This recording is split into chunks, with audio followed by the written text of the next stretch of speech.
Hello and welcome to Tantrum House. Today we're hanging out at Origins in Columbus, Ohio, and we are with Brandon Parson, who works with Brain Games. He's going to give us a quick demo of a couple of the games that they're excited about right now. And I'm pretty sure my kids are going to be pumped about learning about these games. So tell us a little bit about these and just run us through them. Sure. So these are all coming out at Gen Con this year, previewing them here at Origins. Going down in reverse age order, this is our oldest game, King Frog. It's all about racing your colorful frogs around this racetrack of lily pads. So every player is given a frog in their color. Super cute eyeballs, gotta love that. Yeah, little three-dimensional eyeballs there. Red, blue, yellow, and green. And we get a set of mosquito cards. These are numbered 1 through 5, and each player will have the same 5 numbers. For their color set. In their color, exactly so. And then we set up these lily pads in a circle in the middle of the table. So the idea is we are all racing around this, I'm not going to set up the whole thing, but track here. And one of the cool things about this game is the frog in first place, because how would you tell in a circle who's in first, has a golden crown. Nice. Yes. So as the players are taking first place, they will also take the crown away. So it's a fun, way for kids to engage with the game. Leapfrog style. Yeah, okay, yes. cool. How do you win the game? Great. So you win by either, as the King Frog, lapping the player who's in last place. So if you pass a player, you win. But most likely what's going to happen in this game is all the other players are going to sink. Because I haven't told you about how you move around the game. So you use the mosquito cards, numbered 1 through 5.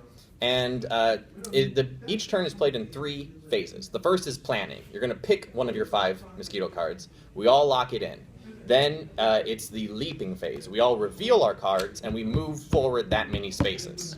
Okay. Now, you're not going to... Programming. Right, a little bit of programming. So you're not going to count the space with other frogs. You leapfrog over them. So if I moved 1 with this blue frog, I'd just leap there.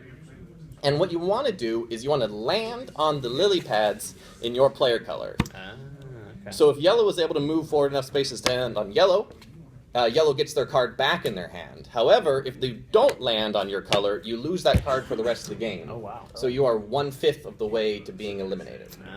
Okay. Because once you play them all, you can't even move. Right, exactly. And then your frog is actually just sinks and gets gone. He's gone. Wow. So that's the trick of the game here. You got to think how far the other players are going to want to move, and then try to, bluff them or outmaneuver them to pick the right number. Because remember, you're going to leap over the other You're going to frogs. reveal in a turn order, so you got to guess he's going to move 2. That leaves me only got to move 3. Great question. What you're going to do is actually very interesting. So we all lock in our card, we reveal them, and then we go in order of the numbers.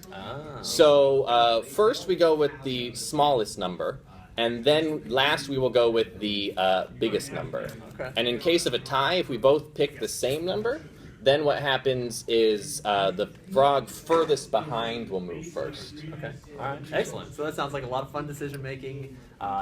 Player elimination. Player elimination, but a very quick game. So if you're eliminated, you're not going to be out for more than 5 minutes. And I think you said the age, but how old is it? 7 and up is what Okay. we say. Right. And this one, out of all 3 of ones I have here, has been most popular with adults. Okay. Like, this is a Play great with game. kids. Right, exactly. This is, as far as I'm concerned, an adult game you can play with kids. All right. Excellent.